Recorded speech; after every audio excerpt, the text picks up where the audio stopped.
कैकेयी ने वो 2 वरदान मांगे और श्री राम को 14 वर्ष वनवास जाना पड़ा। अनुज लक्ष्मण, मेरे वनवास जाने के पश्चात तीनों माताओं की देखभाल की जिम्मेदारी तुम्हारी। भ्राताश्री, आपके श्री चरणों से वंचित होकर मुझ में जीने की क्षमता नहीं है। यदि आप पिताश्री के वचन का पालन कर सकते हैं तो मैं भी कैसे आपकी सेवा करने से चूक सकता हूँ, बताइए। माता सुमित्रा ने मुझे आज्ञा दी है कि मैं सदा आपके संग ही रहूं। तुम जैसा अनुज हो तो मैं पूरा विश्व जीत सकता हूँ। हे सीते, मैं पिताश्री के आदेशानुसार 14 वर्ष वनवास काटकर पुनः आता हूँ।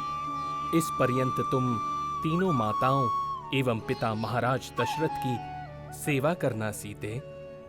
विवाह के मंडप में मेरा हस्ता ग्रहण करने के उपरांत आपने अग्नि को साक्षी मानते हुए मुझे एवं मेरे पिताश्री जनक को यह वचन दिया था कि आप अपने अंतिम श्वास तक मेरे हस्त को नहीं छोड़ेंगे।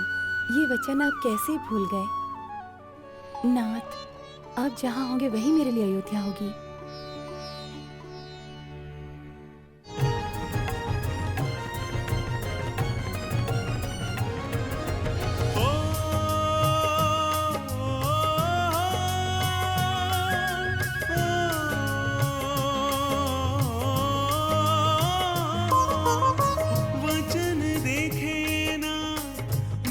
प्रजाजन वचन सुने ना माँ का क्रंदन। राम सिया राम जय जय राम। राम सिया राम जय जय राम। राम सिया राम जय जय राम। राम सिया राम जय जय राम।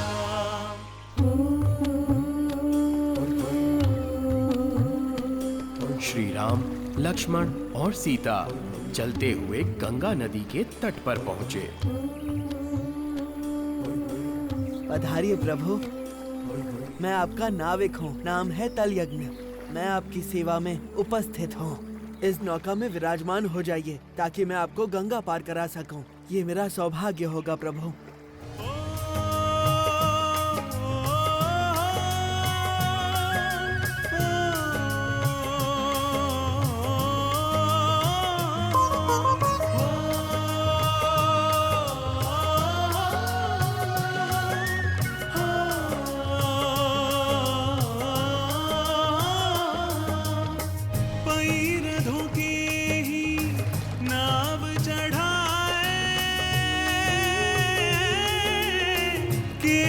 गंगा पार ले जाए। राम सिया राम जय जय राम।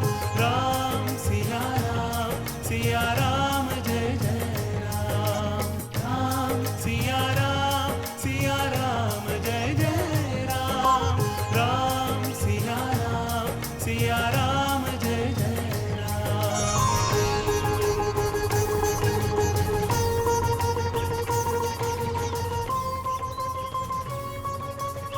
आयुष्मान भव, विजयी भव, सौभाग्यवती भव, कीर्तिमान भव, आयुष्मान भव, विजयी भव। अयोध्या की पावन भूमि पे जन्मे राघव श्री राम गौ ब्राह्मण प्रतिपादक और अपने धनुष से दुष्ट शक्तियों का विनाश करके हम ऋषि मुनियों को निर्भय किया। अब हम प्रसन्न हैं कि हम निश्चिंत होकर यज्ञ और होम कर सकते हैं। आप धन्य है, आपका सूर्य वंश धन्य है। हे महामुनि अगस्त्य, मुझ जैसे प्रत्येक क्षत्रिय का यही धर्म होता है। ब्राह्मण को यथाशक्ति दान दें, प्रजा का पालन करें, आप जैसे ऋषि मुनि की सेवा करें और राक्षसों का संहार करें। सत्यवादी, पराक्रमी और वीर राघव, आपने अपने कुल गुरु वशिष्ठ से जो भी ज्ञान और शस्त्र विद्या सीखी है उसे आप यहाँ रहकर हमारे सभी ऋषिगण को भी सिखाएं, जिससे समय आने पर वह अपनी सुरक्षा स्वयं कर सके। कृपया कर आप कुछ समय तक इस पंचवटी में वास करें। ऋषिवर, आप मेरे गुरु समान हैं। अतः आपकी आज्ञा शिरोधार्य है। हम कुछ दिन पंचवटी में निवास करेंगे। हमारा वनवासी जीवन का प्रारंभ ही यहीं से होगा। प्रिय सीते, आप सहमत हैं ना? ऋषिवर जैसे ज्ञानी मुनियों का समन्वय एवं आप और लक्ष्मण मेरे समक्ष हो तो ये पंचवटी भी मुझे स्वर्ग से अधिक सुंदर और सुखदायक प्रतीत हो रही है। हम अवश्य ही यहाँ निवास करेंगे।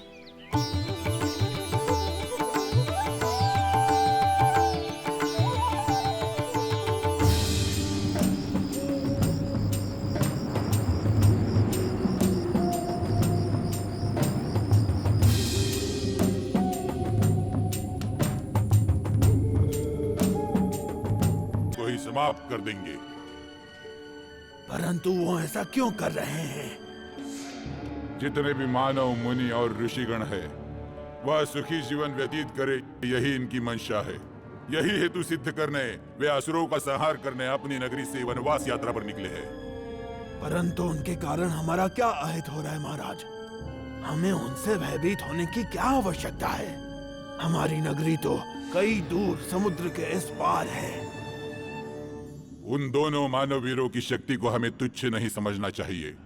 इस समय वे लोग पंचवटी में बसे हुए हैं, जहां मनुष्यों के लिए समग्र वस्तु आदि के भंडार भरे हुए हैं। मैं तो ये देखना चाहता हूँ, ऐसी कौन सी शक्तियाँ इन दोनों मानवों को वीर बना रही है। परंतु वहाँ वास करने के पश्चात उन्होंने किसी भी असुर को क्षति नहीं पहुँचाई। चुप कर रहना, शांत रहना इन क्षत्रियों की पुरानी नीति है। तुम शतरंज खेलने का सामर्थ्य नहीं रखते हो, इस कारणवश तुम नहीं समझ पाए।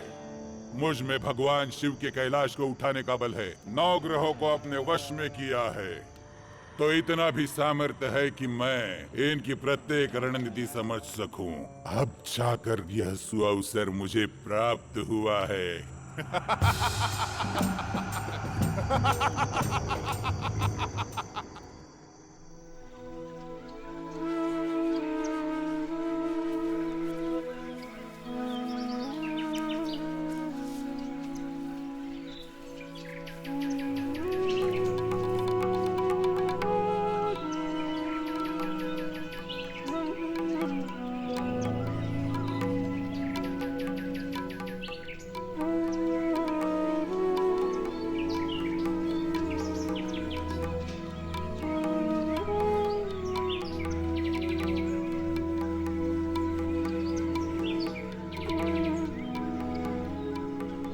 सीते, मेरे प्रिय अनुज को प्रत्येक विषय में महारत प्राप्त है। उसकी उपस्थिति मात्र से ही मैं चिंता मुक्त रहता हूँ। लक्ष्मण, तुम्हारे अनुपम हस्तों से बनाई हुई ये मनमोहक कुटिया एवं यहाँ का प्राकृतिक वातावरण देखकर अत्यंत प्रसन्नता हुई।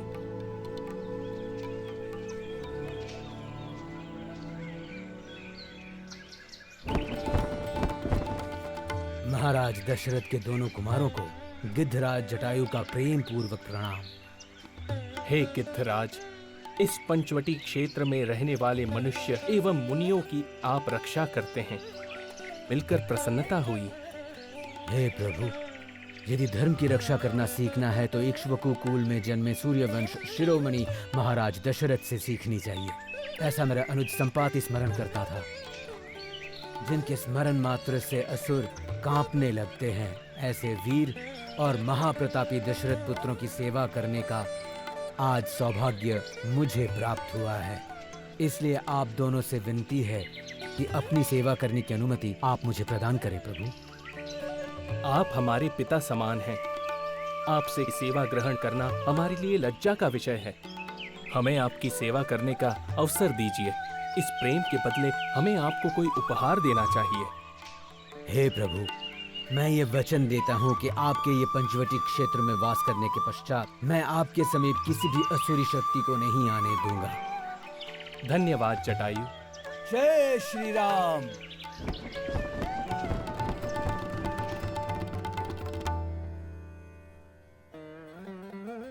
मैं कितना अभागा हूँ कौशल्या। अपने पुत्र राम को वन भेजने के पश्चात भी इस दुनिया में जीवित हूँ। कितना बड़ा पापी हूँ मैं। स्वयं को कोसना बंद कीजिए महाराज। आप वरदान देने वाले दानी हैं। पिता की आज्ञा मानकर वनवास चला जाए, ऐसा आज्ञाकारी पुत्र आपको मिला है। इसका आपको गर्व होना चाहिए। नहीं कौशल्या, कई ने कुटिल चाल चलकर मुझसे यह पाप करवाया है।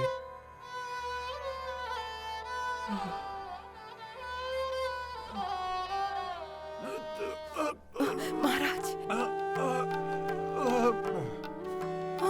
महाराज,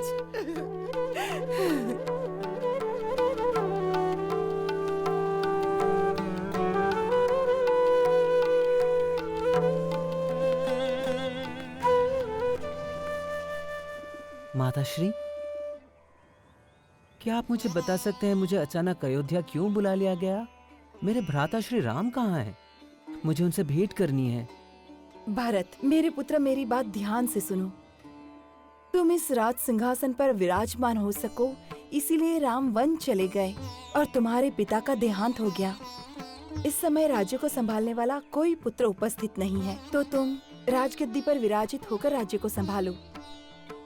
मुझे क्षमा करें माताश्री, पर मैं राज सिंहासन पर विराजमान नहीं हो सकता। मैं अभी वन जाकर भ्राता श्री राम को वापस ले आता हूँ। राम वापस नहीं आएंगे। यदि ऐसा है तो मैं भी अयोध्या उसी दिन लौटूंगा जिस दिन भ्राता श्री वापस लौटेंगे।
माता कैकेयी पुत्र मोह और एक दासी की बातों में आकर हमारे कुल पर युगों तक न मिटने वाला कलंक लगा दिया है। आपसे वंचित होने के वियोग में पिताश्री भी परलोक सिधार गए। आपके बिना अयोध्या नगरी एक उज्जड वन जैसी लग रही है। आपसे विनती है कि शीघ्र ही आप अयोध्या पधारकर सिंहासन पर विराजमान होइए। भ्राता भरत, पिताश्री को दिए हुए वचन से अधिक मेरे लिए कुछ भी महत्वपूर्ण नहीं है। पिताश्री की आज्ञा के अनुसार मैं 14 वर्ष का वनवास पूर्ण करूंगा। तुम भी उनकी आज्ञा के अनुसार राजगद्दी पर विराजित हो जाओ और प्रजा का पालन करो, और यही परलोक सिधार गए हमारे पिताश्री का सम्मान होगा। भ्राता आप भरत, जिस सिंहासन पर बैठने वाले हो उस सिंहासन पर बैठने का मुझ में सामर्थ्य नहीं है। कृपा कर आपकी चरण पादुका दास को दे दीजिए। मैं उसे सिंहासन पर रखकर उसका अभिषेक करूंगा और उसकी पूजा करूंगा एवं आपकी वापसी तक अयोध्या का सेवक बनकर प्रजा की सेवा में कार्यरत रहूंगा। परंतु आप वचन दीजिए कि 14 वर्ष पूर्ण होने के पश्चात आप शीघ्र ही अयोध्या पधार कर राजगद्दी संभालेंगे।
हे चिच्चोर, आपके जैसे सुंदर पुरुष को देख मैं विचलित हो रही हूँ। आपकी प्रियतमा बनने के लिए मैं तत्पर हूँ। आपत्ति ना हो तो हम आज और अभी विवाह कर लें। देवी, मैं पहले से ही विवाहित हूँ और ये मेरी पत्नी सीता है। अत्यंत ही भाग्यशाली है ये सीता, परंतु मैं चाहती हूँ कि आप उसके रहने के पश्चात भी मुझसे विवाह कर लें। मुझे इसमें कोई आपत्ति नहीं है। मैं अपनी धर्म पत्नी सीता के सिवा किसी भी स्त्री को अपने हृदय में स्थान नहीं दूंगा, ऐसा मैंने वचन लिया है। भ्राताश्री, मुझे तो ये कोई मायावी मोहिनी ज्ञात होती है। हाँ, बिल्कुल ठीक पहचान लिया तुमने मुझे। राम तुम्हारा अनुज सत्य कह रहा है। हाँ, मैं एक राक्षसी हूँ, परंतु तुम दोनों भाई में से यदि किसी एक ने मुझसे विवाह नहीं किया तो मैं तुम तीनों को जीवित निकल जाऊंगी। दुष्ट, तेरा ये दुस्साहस!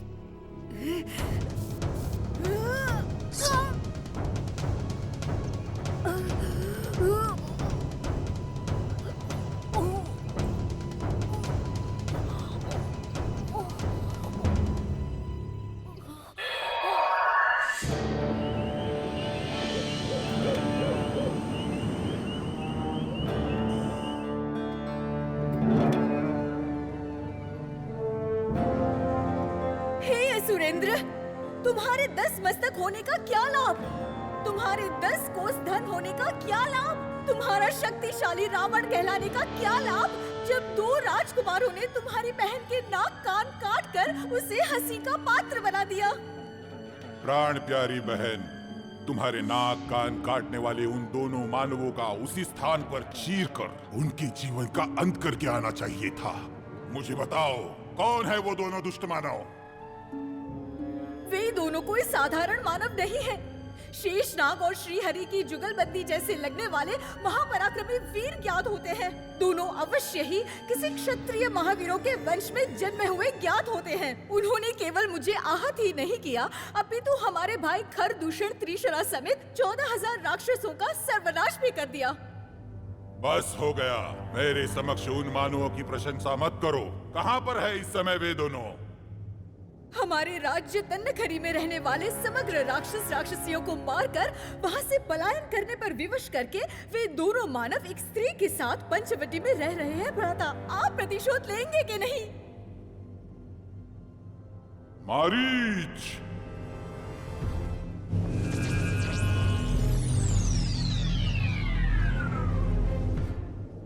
लंकेश की सेवा में मारीच उपस्थित है। आदेश कीजिए दशानन। मेरी बहन के भावनाओं और देह को आहत करने वाले उन दोनों मानवों का विनाश करना है। इस कार्य में मुझे तुम्हारी सहायता चाहिए। लंकेश आपके 3 भ्राता और 14,000 राक्षसों की सेना का मात्र उन दोनों ने ही विनाश कर दिया। उनके विषय में शीघ्रतन कोई निर्णय लेना उचित नहीं होगा। लंकेश, सहायता करने छोड़ तुम उचित अनुचित क्या होगा यह परामर्श दे रहे हो? क्या तुम भयभीत हो गए हो? शत्रु कितना भी शक्तिशाली क्यों ना हो, हम उस पर विकृति का उपयोग कर विजय प्राप्त कर सकते हैं।